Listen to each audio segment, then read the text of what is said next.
Yes, bana, katika pita zangu huko YouTube bana, nikakutana na wimbo wa mapenzi au pesa. Sasa bana, nikafuatilia nikaja kugundua bana, wewe wimbo ameimba Daki TZ.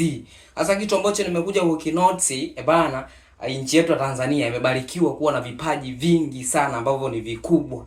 Yaani vingi na vikubwa. Kwa mfano huyu bana Daki katika huu wimbo wake wa mapenzi au pesa bana, ameua, yaani ameua kabisa. Yaani ukiusikiliza wewe mwenyewe utasema huyu bana msanii ana kitu, ana madini. Mimi nataka hapa nikuplayie usikie wewe mwenyewe uone the way Daki TZ alivyoua katika hii ngoma. Yaani katika 10/10 mimi nampa zote. Yaani nampa 10/10. Hebu bana usikilize kwanza.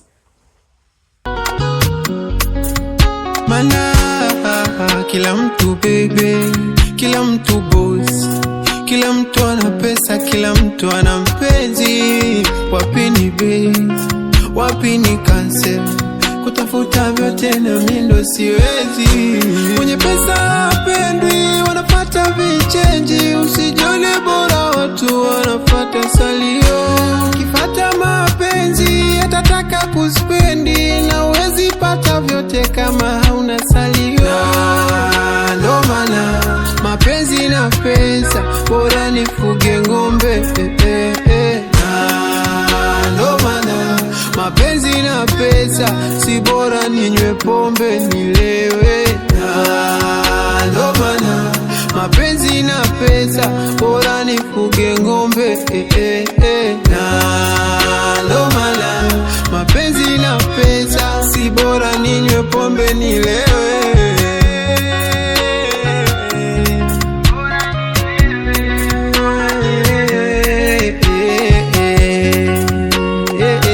Nahisi umemsikiliza vizuri Daki TZ katika wimbo wake wa mapenzi au pesa. Mimi of course sio mchambuzi wa muziki, ila napenda muziki mzuri.